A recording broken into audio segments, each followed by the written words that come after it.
capítulo 16, Evangelio de Mateo capítulo 16, y vamos a iniciar la lectura en el versículo 13.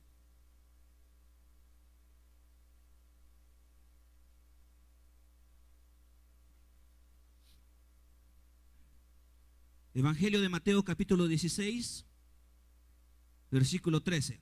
Amén. Cuando llegó a la región de Cesarea de Filipo, Jesús preguntó a sus discípulos: ¿quién dice la gente que es el Hijo del Hombre? Le respondieron: unos dicen que es Juan el Bautista, otros que Elías, y otros que Jeremías, o uno de los profetas. ¿Y ustedes quién dicen que soy yo? Tú eres Cristo, el Hijo del Dios viviente, afirmó Pedro. Dichoso tú, Simón, hijo de Jonás, porque eso no te lo reveló ningún mortal, sino mi Padre que está en el cielo. Yo te digo que tú eres Pedro, y sobre esta piedra edificaré mi iglesia, y las puertas del reino de la muerte no prevalecerán contra ella. Te daré la llave del reino de los cielos. Todo lo que ates en la tierra quedará atado en el cielo, y todo lo que desates en la tierra quedará desatado en el cielo. Padre, esta tarde te pedimos, en el nombre glorioso y poderoso de Jesús, que puedas bendecir nuestra vida a través de esta palabra. Que podamos, Dios, recibir revelación. Que podamos, Dios, recibir una frescura de tu espíritu. Que puedas refrescar. Que puedas, Dios, permitirnos acercarnos, unirnos, tomarnos, atarnos de ti, Señor. Te lo pedimos en el nombre de Jesús. Amén. Este día en el primer servicio escuchábamos la palabra de Dios acerca de la experiencia del apóstol Pablo. Era un hombre que había sido llamado, había sido convocado, se dirigía a Jerusalén, se dirigía a un lugar, y el Espíritu mismo le daba testimonio a este hombre sobre lo que él en ese lugar iba a padecer. No le esperaba una fiesta de bienvenida, no le esperaba palmaditas en la espalda. Lo que le esperaba a este hombre era ser encarcelado. Lo que le esperaba a este hombre era vivir momentos difíciles. Y también escuchábamos cómo este hombre, como el apóstol, tenía la clara y la plena convicción sobre cuál era la motivación de su vida para ir a ese lugar. Cuál era la motivación, cuál era la claridad espiritual, cuál era el discernimiento espiritual que él hacía, la lectura espiritual que él hacía. Y cómo una persona como esta fue capaz de arriesgar y dar su vida por causa del Evangelio y por causa del nombre de Jesús.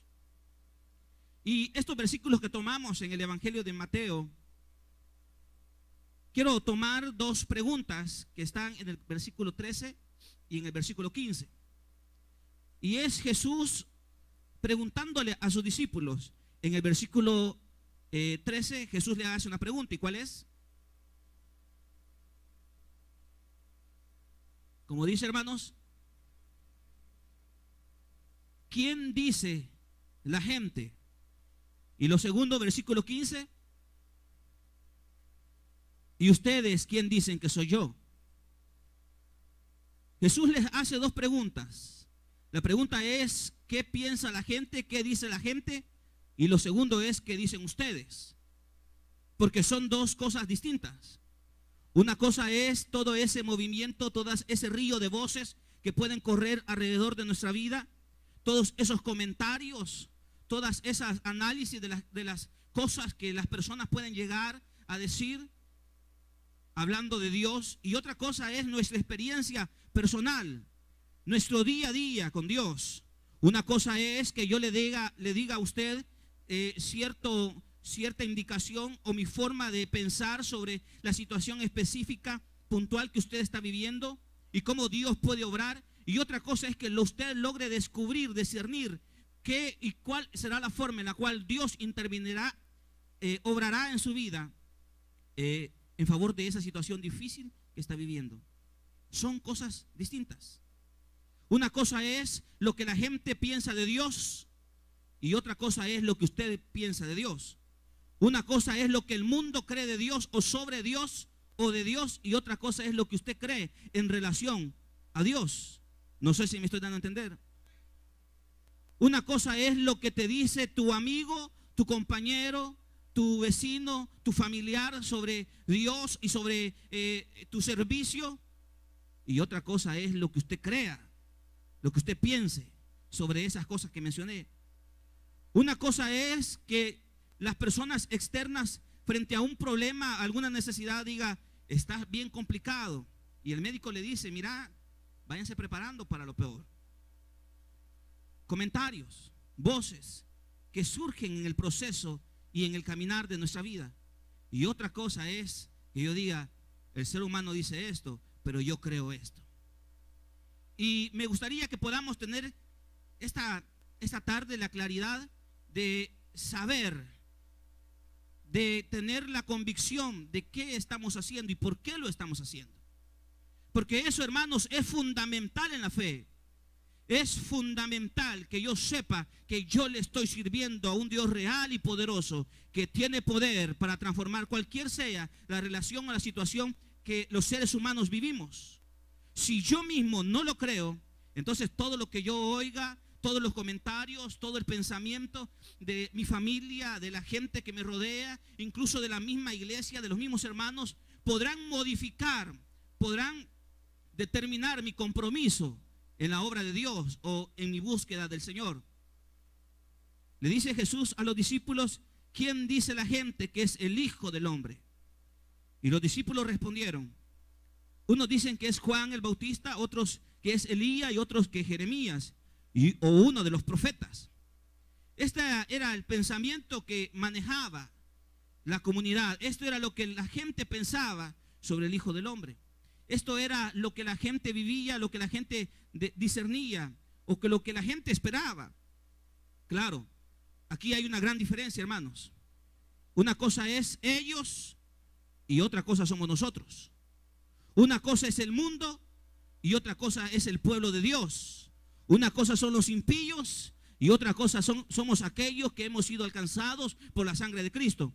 Una cosa es lo que piensa el mundo allá afuera, que no tiene el Espíritu Santo en su vida, y otra cosa es que nosotros tengamos la presencia del Espíritu y que a través del Espíritu hemos visto cosas maravillosas, no solamente en nuestra vida, sino también en la iglesia. Una cosa es que alguien externo a este mover tenga un pensamiento y otra cosa nosotros. ¿Por qué? Porque ellos no tienen la comunión, la claridad, porque ellos no han vivido lo que usted y yo hemos vivido. Porque ellos no han sentido lo que usted y yo hemos sentido. Porque ellos no tienen esperanza y usted y yo sí tenemos esperanza. Porque ellos están allá vacíos y nosotros un día estuvimos vacíos, pero ahora estamos llenos por la presencia del Espíritu Santo. Una cosa es el incrédulo que nunca ha visto un milagro y otra cosa es que usted no lo ha visto, sino que usted lo ha vivido. Una cosa es el mundo que no cree en nada, que no respeta nada, y otra cosa es que usted está aquí respetando y tratando de obedecer la voluntad de Dios. Es decir, ellos no conocen, ellos no lo han vivido. Es ahí la tarea de la iglesia, que ellos puedan conocer, puedan vivir, puedan sentir, puedan verse beneficiados por la obra de Dios como nosotros lo hemos hecho. Es ahí la tarea de la iglesia, donde debemos de esforzarnos para que esta gente conozca del Señor. Ahora, ¿por qué la gente que está afuera de nosotros tiene la capacidad muchas veces de ejercer una influencia, determinar, marcar nuestro comportamiento, nuestras convicciones? ¿Por qué? Porque la gente, el mundo tiene la capacidad de manipular nuestras convicciones. ¿Por qué el mundo tiene la capacidad? ¿Por qué podemos dejarnos manipular por la gente que nunca ha visto lo que nosotros hemos visto? ¿Por qué, mujer, usted se deja amargar la vida por un hombre que no conoce de Dios y usted sí lo conoce? ¿Por qué, joven, usted se deja amargar la vida por aquellos que nunca han visto a Dios y usted sí lo ha visto? ¿Por qué, hombre, usted se mete en una profunda depresión cuando pierde algo, cuando no tiene los recursos para sostener a su familia? ¿Por qué se mete en esa depresión como que usted fuera parte del mundo? ¿Será acaso que no conocemos al Dios real? Porque en la segunda pregunta, Jesús va directamente con los discípulos. Los discípulos eran aquellos que habían caminado con Jesús. Son aquellos que habían visto la gloria, la presencia de Dios, los milagros. ¿Cuántos aquí han visto un milagro de Dios? ¿Cuántos aquí han visto la presencia de Dios respaldando su vida? Entonces, esta pregunta es para usted y es para mí. Nosotros, ustedes, versículo 15, ¿quién dicen que soy yo? Es Jesús preguntándole a la iglesia, a los seguidores de Él, a los que han caminado con Él, a los que han vivido con Él, a los que han visto beneficiados por su obra. ¿Quién dicen ustedes que soy yo? Y para tener esa respuesta, debemos, hermanos, sin duda tener fe y un caminar con Jesús. Mira la respuesta. Tú eres el Cristo, el Hijo del Dios viviente, afirmó Pedro. Tú eres el enviado por Dios. Tú eres el mensajero de Dios. Tú eres el Hijo de Dios. Juan le pregunta un día a Jesús a través de sus discípulos: ¿eres tú el que ha de venir o debemos de esperar a otro? Y Jesús le dice: vayan y cuéntenle a Juan lo que ustedes ven y oyen. Los enfermos son sanados, los paralíticos caminan, a los pobres se les anuncia la buena noticia. Vayan y cuéntenle a Juan lo que ustedes han visto y lo que ustedes han oído.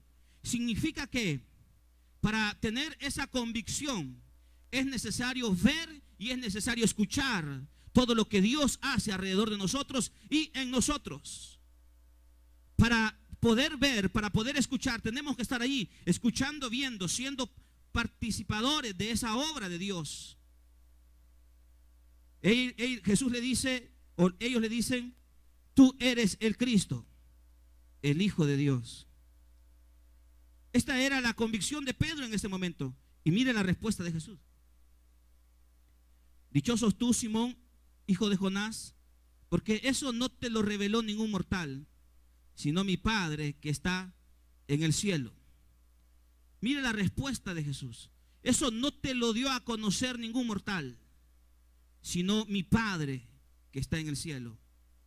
Esa plena convicción o esa revelación que Jesús menciona no es traducida en principio por lo que la gente dice. Mi convicción sobre mi seguimiento a Dios no debe de estar determinado por lo que la gente dice o piensa. Mi determinación, mi compromiso de seguir y servir a Dios está por una cosa: porque el Padre me ha revelado que Cristo Jesús es su Hijo y que Él murió por mí en la cruz. Más que alguien te lo diga, más que un predicador te lo enseñe, más que un libro que tú abras, es Dios hablando a nuestro interior y sembrando en nuestro corazón una semilla, una palabra que transforma nuestra existencia. Es Dios diciéndonos, es Dios enseñándonos: usted está aquí no porque la gente le ha dicho, no porque una persona le invitó. Usted está aquí porque Dios así lo ha querido, porque Dios decidió acercarse a su vida. Es la decisión, es la iniciativa de Dios acercarse a nosotros. Y ese desarrollo de nuestra fe sí puede ser marcado por las cosas que vemos, puede ser fortalecido por las cosas que vemos, o puede decrecer por las cosas también que vemos. Puede aumentar nuestra fe por las cosas externas que nos rodean, los problemas, las necesidades, o puede decrecer nuestra fe por lo mismo. Ahora, estos hombres, como el apóstol Pablo, era un hombre que él tenía una convicción y era fiel a su convicción, viviendo con la comunidad de creyentes en abundancia o en pobreza, sabiendo que le espera una cama para dormir o sabiendo que le espera una prisión para dormir. Eran personas de convicción porque ellos lograron desarrollar una claridad de lo que era Jesús para su vida. No se lo enseñó, no lo aprendieron, sino que el Padre se lo reveló. El Padre se lo mostró. Y esa convicción, hermanos, es la que siempre nos debe de mantener en el lugar que estamos. Una persona que dice ya no voy a servir, ya no voy a ir a la iglesia, es una persona que ha perdido revelación del Espíritu en su vida. Es una persona que ha dejado de buscar al Espíritu. Es una persona que ha dejado de buscar al Espíritu en oración y ayuno. Jesús le dice al apóstol: dichoso, porque eso no te lo reveló ningún mortal, sino mi Padre que está en el cielo. Yo te digo que tú eres Pedro, y sobre esta piedra edificaré mi iglesia, y las puertas del reino de la muerte no prevalecerán contra ella. Aún todo aquello que nos lleve a la muerte, aún esas puertas del infierno, no van a ganar. ¿Por qué? Porque estamos sobre la roca, y la roca es Cristo Jesús. Aún aquellas amenazas, aquellos conflictos, tus luchas internas, tus problemas internos, aún todo eso, al final de los tiempos, no va a prevalecer contra ti, porque has puesto tus pies y tu mirada sobre la roca, que es Cristo Jesús. Te daré la llave del reino de los cielos. Todo lo que ates en la tierra quedará atado en el cielo. Todo lo que ates, todo lo que amarres. Este día en el primer servicio, la palabra nos llevaba a utilizar esta frase: estar atado al Espíritu. Todo lo que ates en la tierra será atado en el cielo. Significa que lo que nosotros hagamos en este mundo, en esta tierra, también moverá algo en el cielo. Lo que usted haga en esta tierra tendrá una repercusión en el cielo. Todo lo que usted ate en el nombre del Señor, primero atarnos nosotros mismos a Dios. Porque no es cuestión, hermanos, solamente de decir yo te ato en el nombre de Jesús. No, primero es yo te ato, o segundo es yo te ato en el nombre de Jesús, porque primero yo me he atado a Él. ¿Me está entendiendo? No son frases bonitas o frases de liberación o de autoridad espiritual. No es simple y sencillamente decir yo desato sobre tu vida, yo ato todo esto que te estorba. No, primero es yo me até a la presencia de Dios. Yo me sujeté, yo me amarré bajo la autoridad de la presencia de Dios. No es cuestión solamente, hermanos, porque muchos podemos utilizar este pasaje y decir, y utilizarlo en momentos donde es necesaria una liberación. Yo te ato, pero ¿con qué autoridad usted se ata? Usted ata eso. ¿Con qué convicción? Y es primero, hermanos, que debemos de aprender a atar nuestra vida a la presencia del Espíritu y al poder de Dios. Yo ato, muchos decimos yo ato, pero nosotros mismos nos atamos, nosotros mismos nos sujetamos, o queremos decir esto, hermanos, como una palabra bonita que suene agradable. Más que utilizarlo es primero tener la convicción que yo mismo me he sometido a Dios. Yo mismo he tenido la capacidad de ir atando, ir poniendo bajo la autoridad de Dios cada área de mi vida. Pero esto muchas veces se nos va olvidando. Y vamos haciendo de las cosas que nos gustan, que nos agradan, como ya una forma muy normal de verla.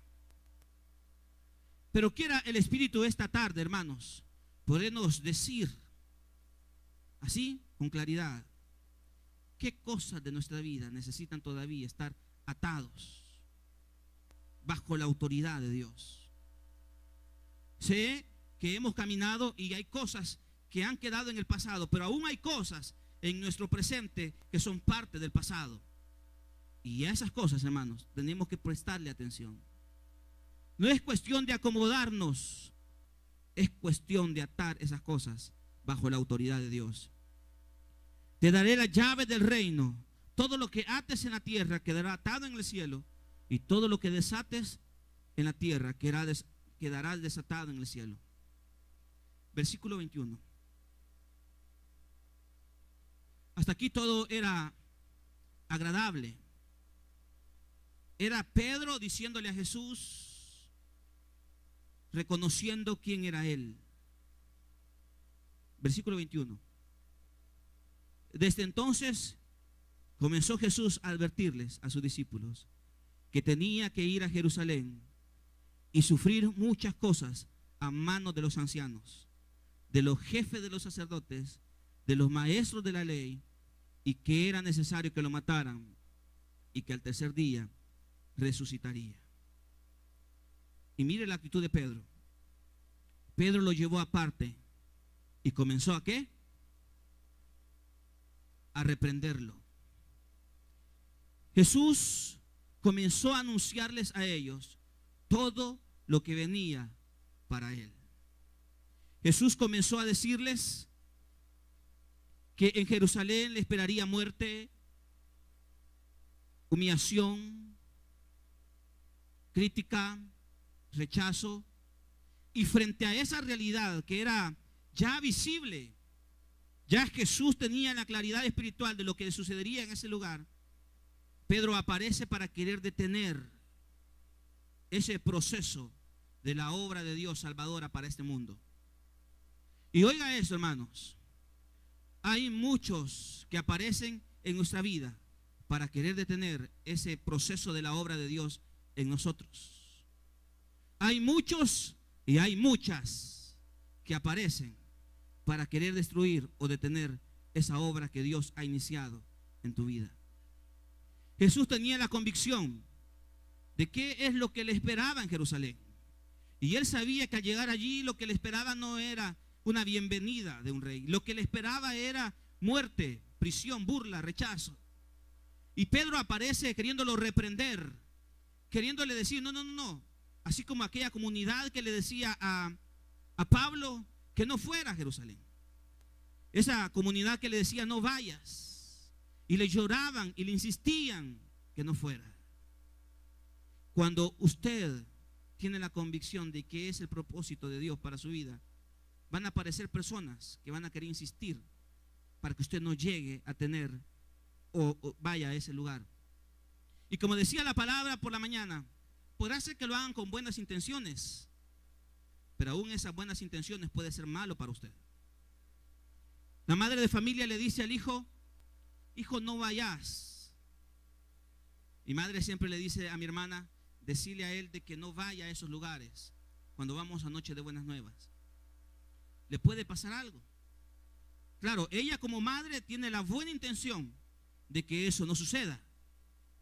Pero al final, si yo no voy, en vez de que eso sea de bendición, podrá ser de perdición para mi vida. Habrán personas que se acercan a tu vida y te dicen, no hagas esto. Porque pueden pensar que lo que te están diciendo es lo bueno para ti. No. Aquí no es, hermanos, iglesia, que es lo que la gente piensa que es bueno para mí. Aquí es lo que Dios piensa que es bueno para mí. Una cosa es que alguien te diga, mira, eso que estás haciendo no es bueno. Y otra cosa es lo que Dios dice sobre esa situación. Y habrán otros que te dicen, eso que usted está haciendo es malo. Pero puede ser que Dios te diga, eso que estás haciendo es bueno. Lo importante en esto, hermanos, no es lo que la gente dice. Lo importante de esto es mi convicción que yo he desarrollado en mi relación personal con Dios, en estar amarrado al Espíritu. Y la respuesta de Jesús fue esta. Jesús se volvió y le dijo a Pedro, aléjate de mí, Satanás. ¿Quieres hacerme tropezar? No piensas en las cosas de Dios, sino en las cosas de los hombres. ¿Será que la persona que está a la par de usted es Satanás? Amén. Aléjate de mí, Satanás. Aléjate de mí, Satanás. No piensas en las cosas de Dios, sino en las cosas de los hombres. Mire el pensamiento de Satanás. Satanás no anda pensando en las cosas de Dios, sino en las cosas que agradan a la carne y a los hombres. Satanás no anda pensando en la obra. Si hay algo en su vida que le está quitando tiempo para pensar, tiempo para invertir en la obra de Dios, puede ser que en eso Satanás está obrando para quererlo apartar. Puede ser su esposo, puede ser su esposa, puede ser su novia, puede ser su novio, pero ahí puede estar el diablo queriendo destruir, detener que usted busque a Dios. Y alguien dirá, pero qué bonita es. Sí. Y las palabras que ella le dice no pueden ser con malas intenciones, pero podrá ser una herramienta del diablo para detener la obra que Dios está iniciando en su vida. Usted podrá decir, mujeres, qué bonito es mi novio, pero podrá ser también un instrumento del diablo, aunque él no lo haga con esas intenciones. Jesús le dice a Pedro, apártate de mí, Satanás. Aléjate de mí, Satanás. Si hay algo en su vida que usted sabe que es una forma en la cual el diablo quiere detener la obra, ¿qué debe de hacer usted? Apartarse de eso. Apartarse. Mire, hermanos, y no nos hagamos los mariachis, como decimos. A cada uno de nosotros el Espíritu nos dice qué cosas nos convienen y qué cosas no nos convienen. Por más que querramos darle vuelta a las cosas, no. Si usted dice, yo he sido lleno del Espíritu Santo, esa llenura del Espíritu sin duda alguna nos tiene que revelar qué cosas son buenas y qué cosas son malas para nosotros. El problema no es que el Espíritu no hable, el Espíritu es que nosotros no obedecemos. Si tuviéramos la oportunidad de decirle al Espíritu esta tarde, Espíritu, revélame qué cosas me están alejando de la obra y de mi compromiso, y el Espíritu nos revelara, hermanos, y nosotros lo hiciéramos, le puedo asegurar que los problemas y las situaciones difíciles que hoy vivimos no serían nada. Pero ¿sabe cuál es el problema? Es que yo veo el mal y en vez de apartarme, el sabio ve el mal y se aparta. En vez de apartarnos del mal, lo que hacemos es buscar el mal. Lo que hacemos es, sabemos que eso es malo para mí, y yo voy y lo busco. Creo las condiciones para que eso venga a mi vida.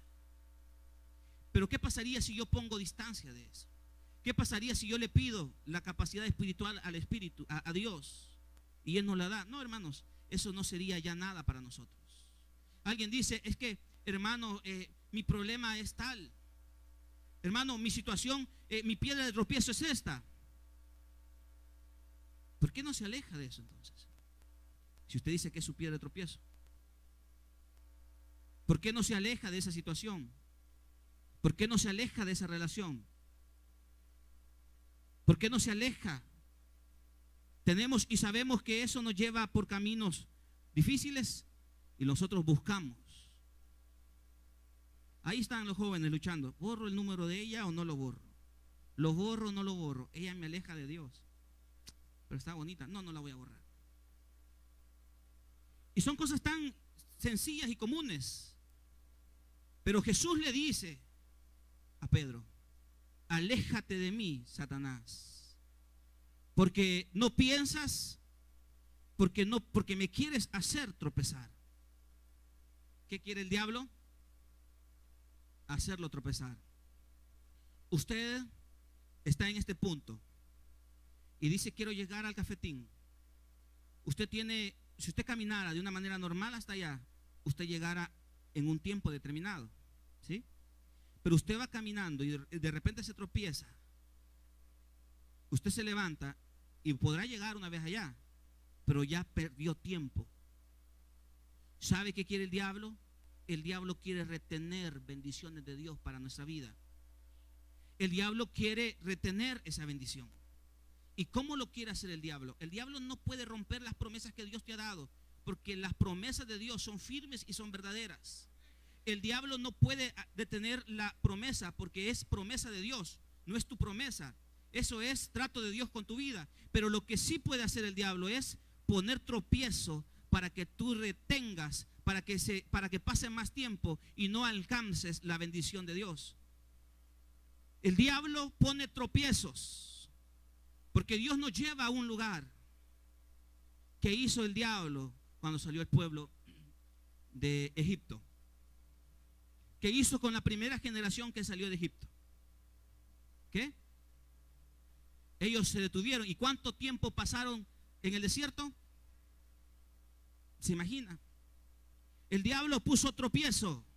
Al final una nueva generación entró a la tierra, porque era promesa del Padre. Pero retuvieron, aumentó el tiempo del plazo del cumplimiento de la promesa. Eso quiere hacer el diablo, Satanás, en nuestra vida. Él quiere retener ese tiempo. Él quiere hacerte tropezar. ¿Y sabe lo que hacemos muchas veces?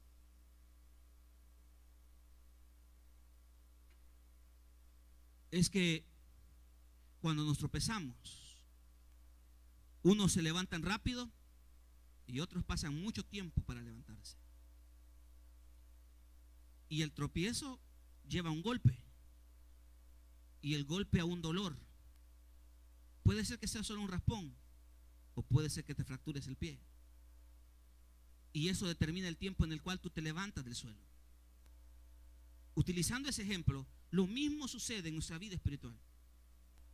El diablo quiere poner tropiezo. Nos tropezamos.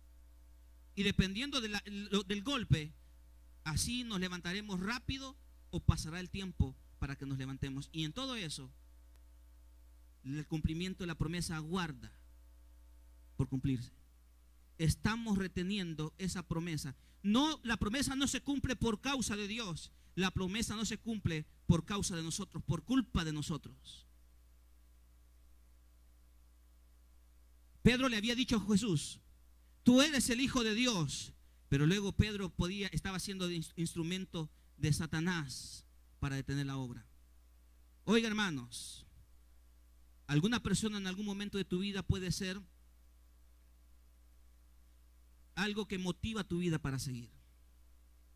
Un día recibiste una palabra de esa persona. Un día recibiste una visitación de Dios a través de esa persona. Un día recibiste una buena noticia a través de esa persona. Pero al día siguiente esa persona puede ser tu piedra de tropiezo. Pero ¿qué hacemos? Una sola cosa debemos de tener: Espíritu Santo en nuestra vida. Porque esa persona que un día te dio una palabra acertada, una palabra de Dios, al día siguiente te puede dar una palabra que no nace en el corazón de Dios. ¿Y qué vamos a hacer? ¿Sabe? Lo primero que haríamos es, como ya me dio palabra en el pasado, entonces la segunda palabra que me está dando también es palabra de Dios. Pero no necesariamente será palabra de Dios la segunda palabra. Pero ¿qué nos lleva a nosotros para decir si es de Dios o no? El Espíritu. Nada más.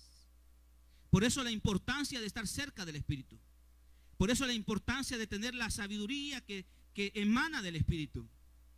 Jesús no era un hombre que se dejaba manipular ni ser influenciado por lo que la gente decía, por lo que la gente pensaba.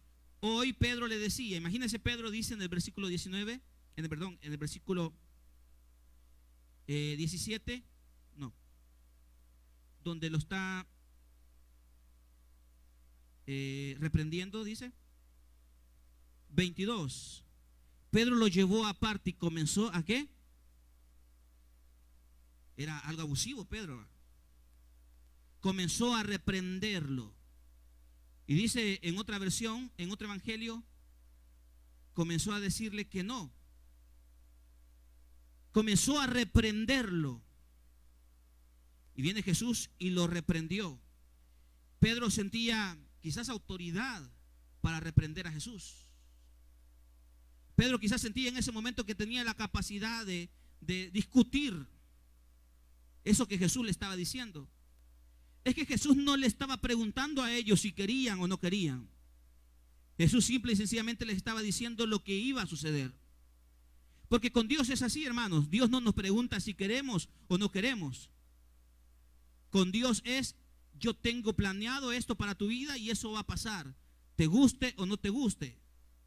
Yo quiero que hagas esto, te parezca o no te parezca.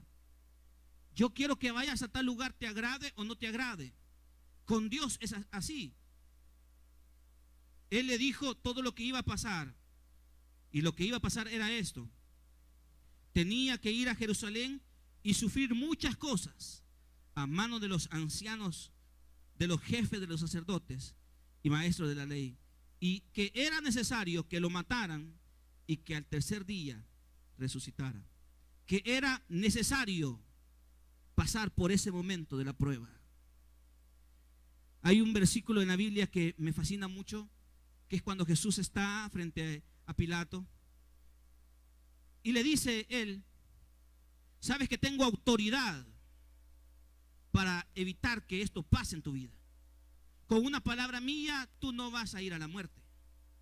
Y Jesús le dice: si precisamente para esto he venido a este mundo. Muchos vivimos situaciones difíciles y las vivimos por el causa del evangelio. ¿Cuántos de ustedes jóvenes son objeto de burlas por sus compañeros? ¿Cuántos los marginan? ¿Cuántos los rechazan? Ustedes, mujeres, son rechazadas por sus maridos, por sus esposos, por su familia. ¿Cuántos de nosotros nos vemos marginados o vivimos sufrimientos? ¿Cuántas personas pueden morir un día predicando la palabra? ¿Cuántos? Pero la convicción de Jesús era: si precisamente para enfrentar este momento y este tiempo he venido a este mundo. Y esa convicción, hermanos, no la iba a mover Pedrito diciéndole: no vaya Jesús a Jerusalén.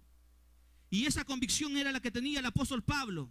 Cuando la comunidad le rogaba que no fuera, le lloraba, él tenía la convicción de quién era la persona, el Dios que lo había llamado. La pregunta sería: ¿tiene usted esa convicción? ¿Tiene usted esa claridad? ¿Quién lo ha llamado? ¿Quién lo ha escogido? ¿Quién mencionó su nombre? ¿Quién lo salvó? ¿Quién lo restauró? ¿Quién lo ha sostenido hasta el día de hoy? Si usted dice sí, entonces no permita que nada ni nadie lo mueva del lugar que Dios lo ha puesto. Si usted dice sí, podrán escuchar voces. Podrá escuchar las voces de la gente que tiene un pensamiento sobre Cristo. Pero mi pensamiento y mi convicción me dice que Él es, que no debo de esperar a otro. Él es, y yo me mantengo firme. Venga lo que venga, pase lo que pase, me digan lo que me digan, me vean bien o me vean mal, yo me mantengo firme porque yo he logrado desarrollar una convicción de quién es Dios en mi vida. No me moverá los pensamientos humanos, no me moverá la situación que vivo, no me moverá la crisis personal que atravieso. No me moverá. Me mantengo firme, como dice la Biblia, como quien estaba viendo el invisible. Me mantengo firme como que estoy viendo a Dios. No camino a la deriva, camino detrás de Él. Versículo 24. Luego dijo Jesús a sus discípulos: si alguien quiere ser mi discípulo, una palabra que puede ser común en la iglesia, no solo en esta, sino que en muchas iglesias. Si alguien quiere ser mi discípulo, tiene que negarse a sí mismo, tomar su cruz y seguirme. Tú eres discípulo no porque alguien te dice que eres discípulo, no por un título humano. Eres discípulo porque has aprendido a seguir a Jesús en las buenas y en las malas. El discípulo seguía a Jesús en los banquetes, cuando invitaban a Jesús a comer. Cuando a Jesús lo exaltaban, ahí estaba el discípulo, en las buenas. Pero un discípulo también tiene que estar y aprender a seguir a Jesús en las malas. En las malas. En las buenas y en las malas. Eres discípulo, demuéstrelo siguiendo a Jesús en la pobreza o en la abundancia. Es discípulo, aprenda a seguir a Jesús y demuéstrelo en la enfermedad o en la salud. Es discípulo, aprenda a darle a Dios, tenga mucho o tenga poco. Eres discípulo, esté donde el Padre está, donde el Maestro está. ¿Va a ir a servir, hermano? No, no voy a ir. ¿Por qué? Es que estoy engripadito. Es que me siento mal. No eres discípulo. Discípulo es aquel que está donde está su Maestro. que hace lo que hace su maestro. Si el maestro se va a asolear, asoleémonos. Como le dijo el escudero, si no me equivoco, a Jonatán: haga lo que usted tenga que hacer. Usted sabe que cuenta conmigo. Donde tú vayas, Señor, ahí voy a estar. Tú estás ahí y yo también estaré.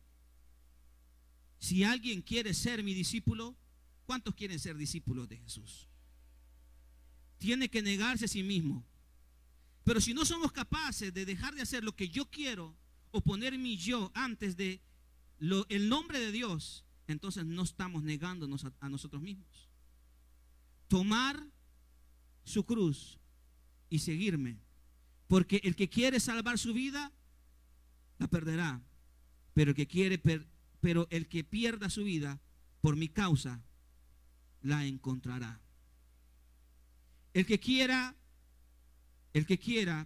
como dice el versículo 25, salvar su vida la perderá, pero el que la pierda a causa del evangelio y a causa de Cristo, ese la encontrará. Dios permite que vivamos esos momentos.